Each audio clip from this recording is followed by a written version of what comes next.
지금으로부터 한 40년 전 제가 신학교를 다니던 1980년대 초였습니다. 강남에서 목회하시던 어느 목사님이 계셨는데 신학교에 오셔서도 저희들을 가르치셨습니다. 당시 강남은 경기도 광주에 소속했는데 강북의 인구가 많아서 분산시키기 위해서 1960년대부터 개발이 시작되면서 1970년 중반에서야 아파트를 지을 수 있는 토지 구역이 정해지면서 사람들이 몰리기를 시작을 했습니다. 그러니까 1980년대 초 당시 강남에서 목회하시던 그 목사님은 설교의 차별화로 장안의 화제가 되었을 뿐만 아니라 탄탄한 실력과 지식을 바탕으로 소위 귀납법적 설교로 성도들뿐만이 아니라 설교자의 귀와 눈을 사로잡았습니다. 당시에 거의 대부분의 설교의 패턴이 대지 설교라고 해서 제목을 정하고 첫째, 둘째, 셋째 식으로 설교의 내용은 거의 교훈적이고 도덕적 훈계가 대부분이었습니다. 또 그때 당시 분위기가 농촌을 떠나서 도시로 이주하면서 사람들마다 가난하고 인생이 고달프고 그래서 부르짖어서 인생의 문제를 해결받고자 그리고 성령을 받고 방언을 받으면서 그 고단한 삶을 이기고 어떤 하나님과의 영적인 기쁨을 얻고자 전국의 기도원이나 교회 금요철야에 인산인해로 모이던 때였습니다. 어찌 보면 하나님이 가난하고 아프고 힘든 사람들에게 울부짖는 애굽의 사람들에게 은혜를 주신 것처럼 현대 한국의 교회에 은혜를 주시고야 하는 뜻이 있었지 않는가 생각합니다. 그때 당시 대한민국 1인당 GNP가 2,000불, 3,000불이었습니다. 그러니까 조금 살만하다 한 사람들의 개인 수입이 평균이 1년에 200만 원, 300만 원이었던 시대입니다. 그러니까 저나 여러분들을 빼고 저와 비슷한 사람은 1년에 100만 원도 못 버는 그런 시대가 1980년대 초였습니다. 당시 강남은 떠오르던 개발지였고 그래서 좀 배웠고 산다는 사람들이 몰려들면서 덩달아 교회도 급성장하였습니다. 그 목사님께서 심우하던 교회는 1978년 10여 명으로 아파트 상가에서 시작하여서 놀라지 마세요. 3년 만에 5천 명이 수용이 되는 교회를 건축해서 지금 있습니다. 이게 당시에 강남에서 일어났던 어떤 사회 상황이었다고도 말씀을 드릴 수가 있겠습니다. 그 목사님의 설교는 지성에 목마르고 엘리트적 지향을 원하던 사람들을 사로잡을 만큼 달변이어 있고 사변적이었고 이야기를 전하는데 아주 탁월하셨습니다.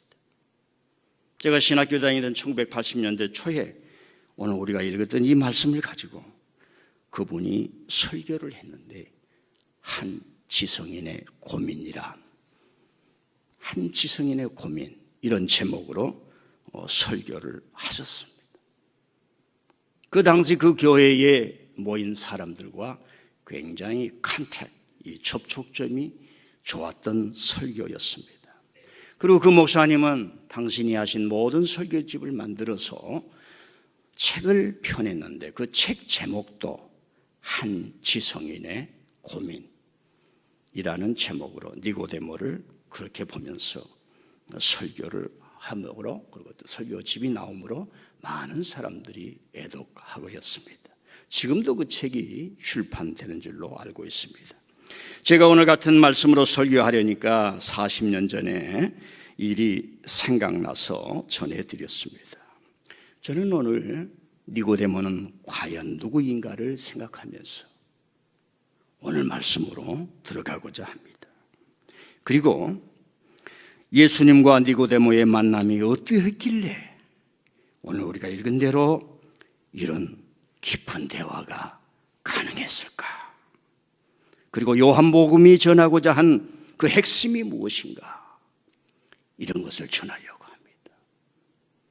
사람이 어느 정도 여러분들처럼 레벨에 오르면 어느 교회를 가든지 누구를 만나든지 어디에 가서 예배를 드리든지 그 생각하는 것이 다르고 그 느끼는 것이 다르는데 우리는 오늘 말씀 보면서 니고데모와 예수님 간에 어떤 관계였길래 그 밤을 밝히는 이런 아름다운 말씀의 대화와 교제가 일어나는가 생각을 할 수밖에 없다는 말씀입니다.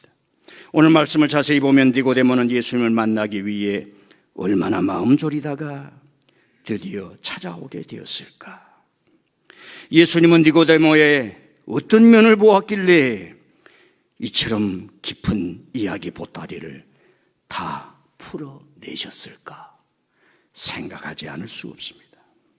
그날 밤 두 사람 외에도 제자들은 자리를 같이 했을까? 올리브 오일이 타면서 품어내는 오일 향이 밤을 적시고 은은한 불빛이 어두운 방 안을 밝히기도 했겠지만 니고데모의 그 천국의 말씀으로 예수님이 모든 것을 말하면서 두 사람의 마음까지 환해지는 밤이 되었을까? 예루살렘의 부자여 최고의 자리에 오른 지도자답게 길게 늘어뜨린 머리카락 올리브 오일이 빛나면서 외적 권위가 풍기는 그런 니고데모의 모습이었겠지만 그 마음은 뭔가 다급하고 얼굴에 수색이 드러나며 마음은 희미한 어두운 그늘처럼 허기진 심령의 모습도 보였을 것입니다. 예수님은 어떤 모습이었을까요? 니고데모와 같은 부와 권력 같은 것을 초월한 듯한 풍모, 니고데모와는 달리 약간은 헝클어진 채 목까지 흐트러진 곱슬곱슬한 긴 생머리, 상당히 버석버석한 피부에 사막의 태양빛에 걸린 구릿빛 같은 얼굴, 처음 만난 이에게도 따스한 마음으로 환영하며 어서오라고 영접해주고 안내하는데 하인의 모습이 아니라 주인의 품격이 느껴지는 그 분위기, 꾸며지지 않는 수수한 방과 가난하는데 초라하지 않는 인품이 느껴지는 예수님, 어두운 밤 올리브 등불에 반사되는데 초라하지만 강직하게 빛나는 그 눈빛, 이런 것들을 예수님이 니고데모가 보고 느끼지 않았을까 생각해 봅니다. 그런 상황에서 니고데모가 예수님께 질문을 합니다. 라비여, 우리가 당신은 하나님께로부터 오신 선생인 줄 압니다 라고 마음이 열립니다. 하나님께로부터 오지 않으냐면 이런 말씀도 하실 수 없고 이런 이적과 기적도 행하실 수 없습니다.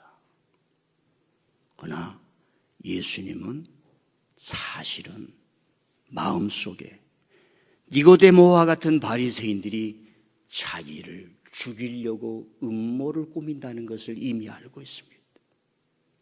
근데 그 바리새인 중에 한 사람이 왔어. 라비여, 당신은 하나님께로부터 오지 아니하면 이런 일을 할 수 없음을 저는 알고 있습니다. 니고데모 마음속에 많은 것이 들려 있습니다. 마음이 열려서 이렇게 말하는 니고데모라는 한 영혼이 열리기를 시작했고, 빛이 어두운 밤을 비추고 반가운 만남이 마음의 벽을 허물어 버리듯이 니고데모는 지금 바리새인이지만 주님을 향해서 마음의 문이 열려지는 겁니다. 이 모습이 우리가 하나님께 나오면서 가져야 될 신앙의 모습이 아니겠습니까? 그에 답하여 예수님은 천국의 문을 열어 말씀을 시작합니다. 예수님의 말씀을 듣기 전에 니고데모가 어떤 사람인지 한번 표를 보면서 한번 살펴보겠습니다. 니고데모는 유대인의 최고 지도자로서 산헤드린 회원입니다. 산헤드린은 한 70여 명으로 구성된 국회라고 할까요? 국회는 아니지만 나라를 잃어버리고 식민지를 잃어버렸는데 그래도 그 주중에 자기 민족을 향한 어떤 통치기구가 있는데 로마의 원로원을 본받아서 각 지파에 몇 명씩을 모아서 저렇게 70명을 만들었는데 최고의 권자에 오른 유대인이라는 말입니다. 그는 부자여 권세 있는 성공자였습니다. 여러분, 나라를 잃어버리고 모든 사람이 고통 중에 살아가는데 저 사람은 구름 위를 걷는 만큼 최고의 자리에 있었습니다. 그리고 그는 예수님과 철저히 적대 세력 관계를 이루었던 바리새인 중에 일원이었습니다. 그리고 그는 예루살렘 도시에 살았습니다. 예수님은 초라한 제자들의 랍비였고 세상적 성공과 부와 무관하며 초월했으며 비주류였습니다. 그리고 바리새인들을 향해서 화 있을진저 바리새인들아, 그리고 아무도 알아주지 아니하고 저 총구석에서 무슨 영웅이 날 수 있겠느냐 라고 했던 갈릴리 출신이었습니다. 외양으로만 보면 도저히 만나서 대화를 할 수 없는 두 부류의 사람인 듯 하지만 요한복음은 오히려 우리들에게 너무나 아름다운 대화를 나누었던 밤이었다고 지금 성경을 통해서 우리에게 전해주고 있습니다. 그래서 우리가 예수님의 말씀을 읽을 때에 우리는 가던 길을 멈추고 생각을 멈추고 어찌하여 이런 일이 이루어질 수 있는가? 우리가 흔히 알듯이 적과의 동침인가?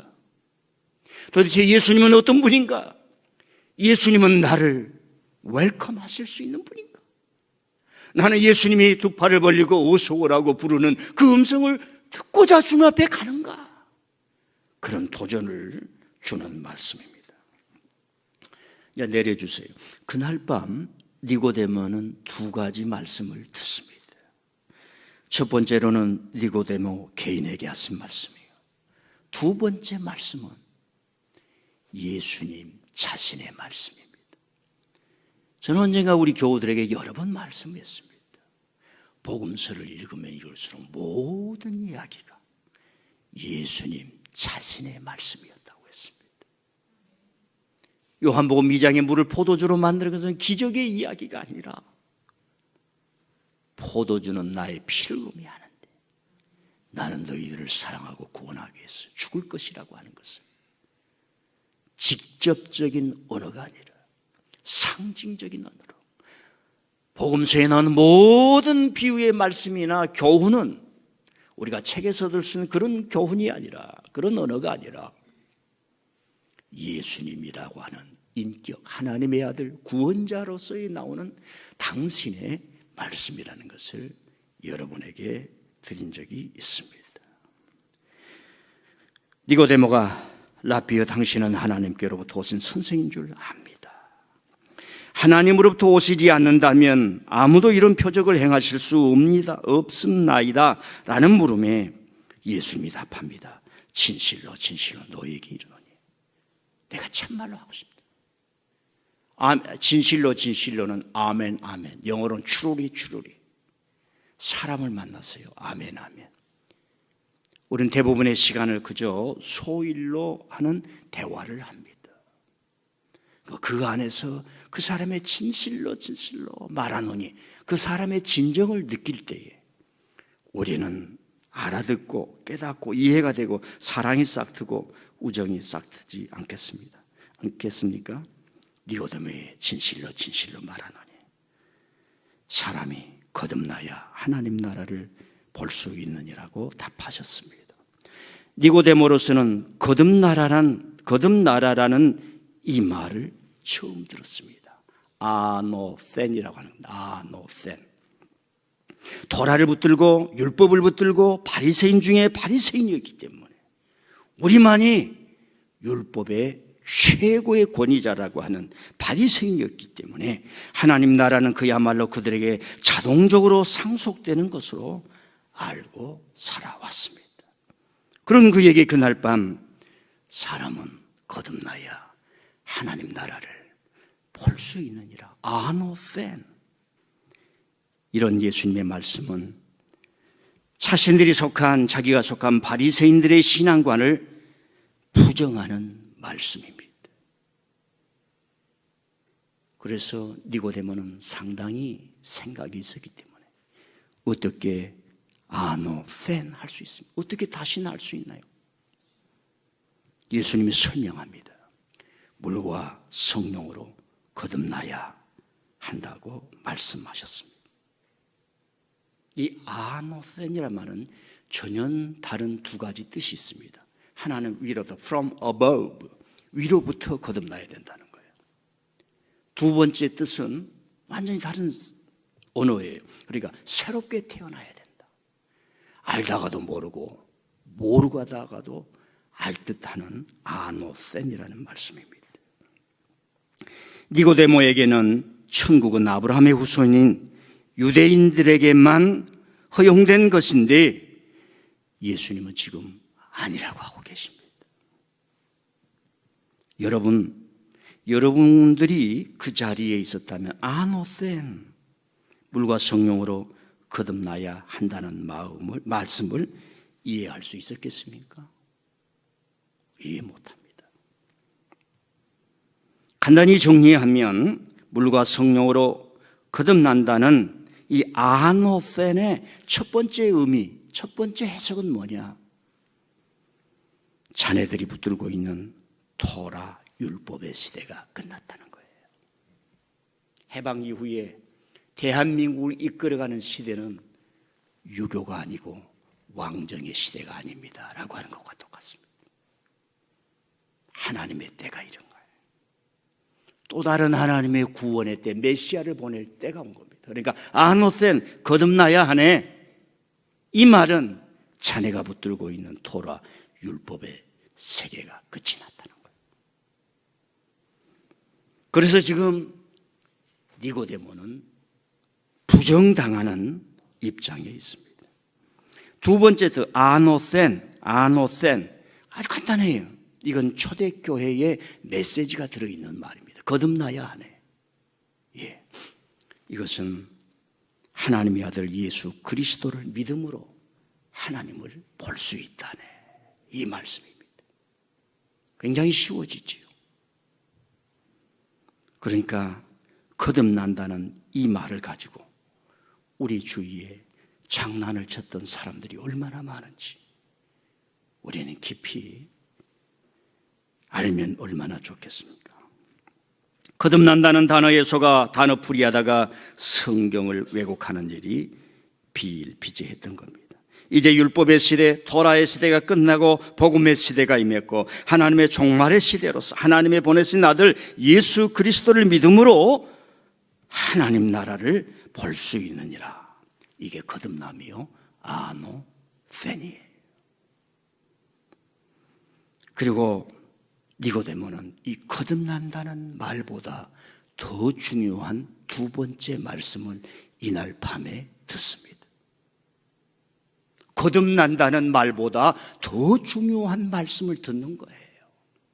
지금까지 저와 여러분들은 요한복음 3장을 읽고 보라 거듭난다 거듭난다 거듭난다 이 말이 얼마나 중요하냐. 거듭나셨습니까?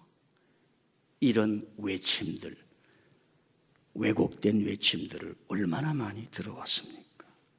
이날 밤 니고데모가 두 번째로 듣는 중요한 말씀이 지금 자기 앞에서 말씀하시는 예수님 자신이 죽는다는 말씀을 듣는 거예요. 모세가 광야에서 뱀을 든 것 같이 인자도 들려야 하리니 그를 믿는 자마다 영생을 얻게 하려 하십니다.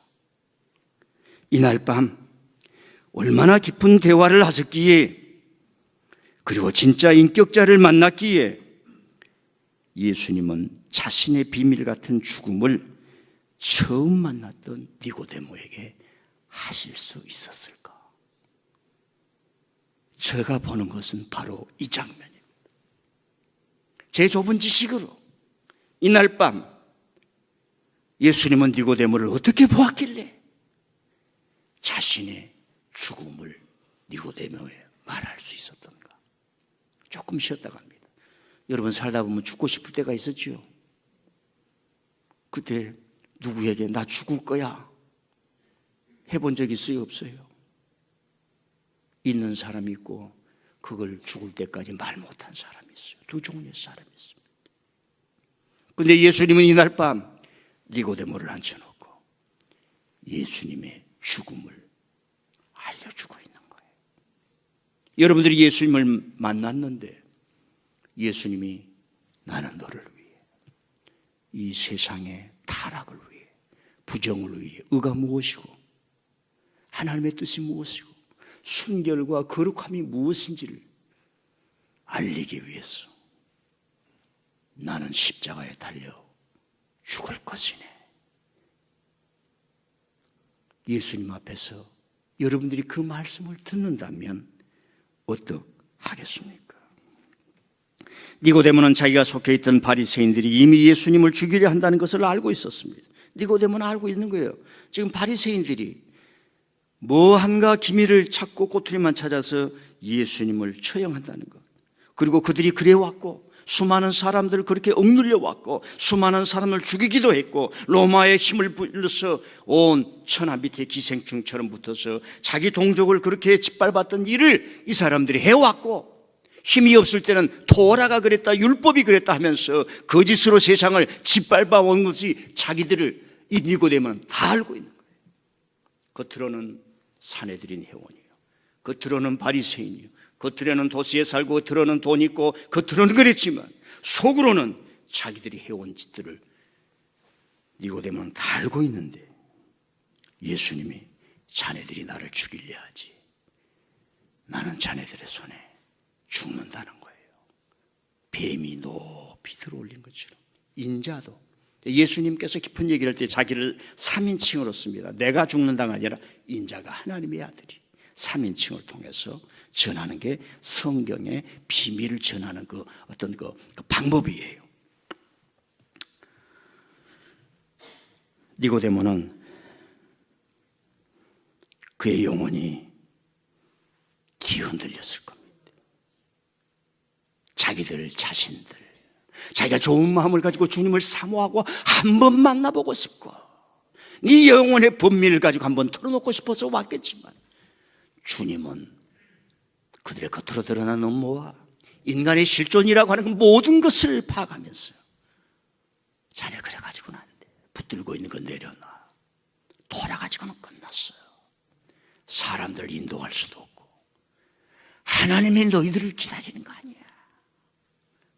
새로 태어나야 돼. 거듭나야 돼. 그러기 위해서 내가 온 거야. 나를 믿어야 돼. 세례를 받아야 돼.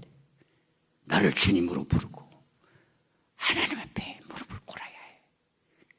이 말을 전해줄 때 니고데모의 영혼은 깨어지고 뒤흔들리고 무너지는 경험을 하면서 예수님은 그 음모의 죽음을 그대로 받아들이고 하나님의 뜻을 이루신다는 말씀 앞에 자기 권세, 권력, 부의 욕망으로 갇혀 살아왔던 그 자신이 무너져 버린 것을 그 밤에 경험했던 것입니다.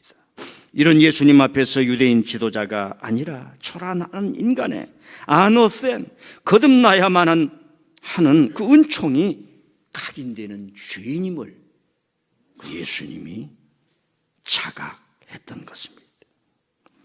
니고데모가 속한 바리새인 종교 권력 그룹이 예수님을 죽이려는 그 음모를 이미 다 쓰고 뱀처럼 높이 들릴 것 같이 인자도 높이 들려 죽을 것이라는 그 순수하게 죽음을 받아들이는 말씀 앞에 니고데모는 지금 예수님의 죽음을 보시고 거듭나고 물과 성령으로 거듭난 세계를 목도하고 있는 것입니다. 여기서 이제 들린다, 뱀이 들린 것처럼 인자도 들려야 한다. 이것도 전혀 다른 두 뜻이 있어요. 휘포라고 하는 건데 십자가에 달려 죽는다는 뜻과 그러니까 뭐예요? 그리고 또 하나님께 영광이 된다. 이 두 뜻이 있는 거예요. 죽는데 영광이 되는 거예요.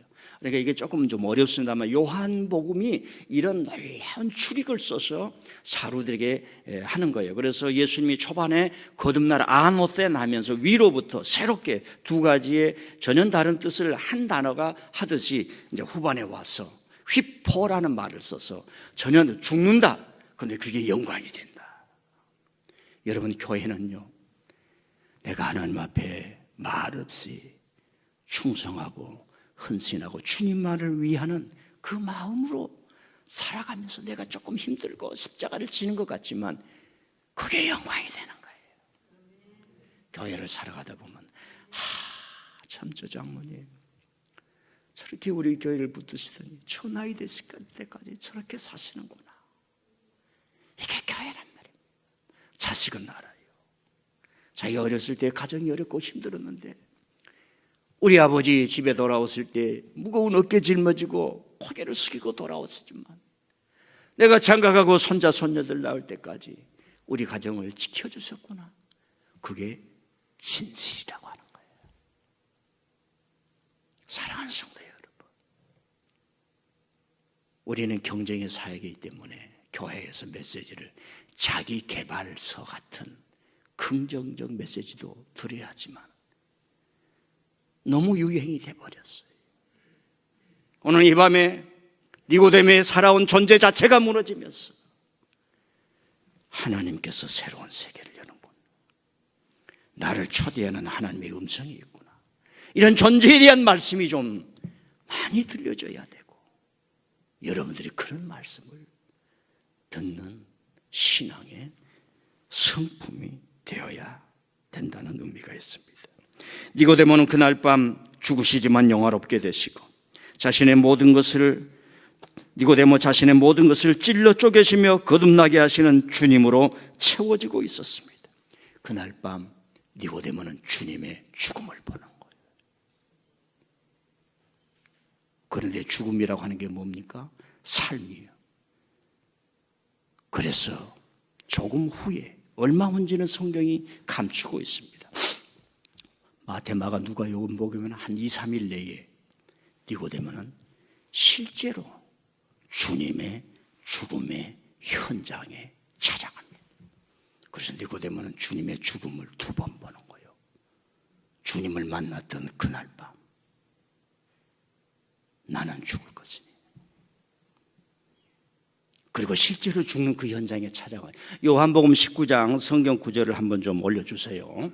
시작. 일찍이 예수께 밤에 찾아왔던 니고데모도 몰약과 침량 섞은 것을 100리터쯤 가지고 온지라. 이에 예수님의 시체를 가져다가 유대인의 장례법대로 그 향품과 함께 세마포로 쌌더라. 저 때도 그러고 우리 조선시대에 관군에 의해서 죽은 사람을 시신을 누가 가서 처리해 줬다? 유배감입니다. 예수님의 시신 함부로 만졌다가는 로마에 잡혀가는 거예요. 그 니고데모가 주님에 참여한 겁니다. 이게 성경이 가지고 있는 신비예요. 우리가 찬송 부를 때에 예수님 믿는 사람이라면 내 죽기까지 생명을 다하기까지 십자가 따르리라, 십자가 따르리라 하는 찬송이 있습니다. 니고데모는 예수님의 죽음을 2번 봄으로 말미암아 자기 자신 속에 믿음의 생명이 태동되고 있었다는 겁니다. 사랑하는 성도 여러분, 예수님을 믿는 믿음은 주님의 죽음을 품고 늘 내 자신이 죽는 경건의 신앙입니다. 우리의 삶은 밤이라는 상징적 의미가 있습니다. 우리는 무엇을 해도 밤일 뿐입니다. 니고데모가 아무리 살아도 그의 삶은 밤일 뿐입니다. 밤의 인생을 밝혀줄 주님, 주님의 말씀, 주님의 죽음이 우리를 살립니다. 기독교에 있으면 그러니까 주님의 죽음 속에 이게 뭔가 찾아가고 깨닫고 성령이 알려주고 끊임없이 말씀을 듣고 설교를 때 믿음은 들음에서 나며 들음은 그리스도의 말씀으로 말미암이라. 이런 어떤 저와 여러분의 신앙의 예배의 삶을 통해서 예수님의 죽음이 저와 여러분들에게 체험이 되고 깨달아지고 알게 되어가는 과정에 있는 줄 믿습니다. 똑같은 사람이 있어요. 니고데모처럼 바리새인 중에 바리새인이었던, 그래서 물과 성령으로 거듭났고 율법과 토라의 시대를 끝내버리고 새로운 시대가 왔구나 하는 것을 깨달았던 사람, 초대교회가 낳았던 위대한 사도 바울 사도. 그는 그렇습니다. 나는 예수님의 십자가를 본받아 날마다 죽노라. 날마다 죽노라는 역으로 날마다 하나님이 주신 영생의 힘으로 살아가느니라. 날마다 하나님이 주시는 영생의 삶으로 살아가느니라. 그런데 이 영생의 삶은 주님 앞에 예배를 드리고 기도하고 말씀의 훈련을 받으면서 살아가는 겁니다. 여러분이 어머니로부터 받은 육신의 생명은 먹어야 하고 매일 먹어야 하고 매일 일해야 살고, 여러분 일하지 않는 사람 정신적 기쁨을 추구할 길이 없으니까 약물로 그 기쁨을 얻으려 하려다가 길거리에 사람이 돼서 비극과 불행을 경험한 거예요. 지금 우리 두 눈으로 보지 않습니까? 경찰들이 죄를 지은 사람을 찾는 것보다 마약을 하는 사람이 너무 많아서 다 찾지를 못하고 손이 부족하다고 난리를 치는 것을 지금 우리는 보고 있습니다. 주님을 만난 기쁨이 여러분들 속에 있기를 바랍니다. 주님을 만날 때 니고데모처럼 그 밤이 밝혀질 때, 올리브오일로 밤이 밝혀지는 것이 아니라 예수님을 만나고 자기 자신이 변화되는, 거기에서 인생이 밝혀지고 밤이 밝혀지는 그런 은혜를 받을 때 우리는 이런 찬송을 합니다. 내가 주를 처음 만났을 때 외롭고도 쓸쓸한 모습, 조용히 내 손 잡아 이끄시던 영광을 다 버린 나그네, 정녕 내 영혼 구원하시리요 웃음 많은 도마처럼 물었네. 내가 주를 처음 만난 날. 예수님을 만난다는 것은 믿음의 세계에서 가능합니다. 자, 설교를 이렇게 정리를 하고요, 설교 서두에서 그럼 요한복음이 숨겨놓은 메시지가 뭔가? 그것은 다음 주에 해야 될 것 같습니다. 제 약점을 잘 아시지요. 설교를 엉추광추해서 딱 그것만 딱 전해서 심플하게 주는 게 저는 그렇게 잘 못해요. 그래서 다음 주에 또 하겠습니다. 저는 오늘 이런 메시지를 전했습니다. 거듭난다, 물이 뭐냐, 성령이 뭐냐, 이런 얘기 안 하고 도대체 이 밤에 예수님은 누구셨고 니고데모는 누구였길래, 그 상황이 어떠했길래 이런 아름다운 대화가 이루어지는가. 그리고 예수님은 자신의 온 마음을 열어 자기를 찾아온 니고데모를 향해서 천국의 말씀을 줄 수밖에 없었는가. 그리고 조금 더 읽어가면 우리가 아는 위대한 말씀이 있습니다. 요한복음 3장 16절, 하나님이 세상을 이처럼 사랑하사 독생자를 주셨으니 이는 그를 믿는 자마다 멸망하지 않고 영생을 얻게 하려 하십니다. 좌우지간 요한복음 말하는 거예요. 이 말씀이 니고데모를 만났을 때에 나온 말씀이에요. 사랑하는 성도 여러분, 교회라고 하는 것은 하나님의 영을 품은 사람들이 셀 예배를 하고 셀 모임을 하고 교제하고 신방할 때에 하나님의 말씀이 나오는 겁니다. 하나님의 영감 있는 말씀이 나오는 거예요. 그래서 예배만 딸랑 드리고 가지 마시고 셀 모임도 하시고 교회에서 교제하시고 식사도 하시면서 정광훈이 얘기하지 말고 하나님의 말씀을 얘기를 하면서 하나님이 세상을 이처럼 사랑하시, 예수님께서 천국의 부활을 니고데모에 주고 그 진실된 모습을 보았던 제자들이 그걸 고이 간직해서 우리에게 전해주니 이게 지금 우리에게 보화가 되었다는 것입니다. 기도하겠습니다.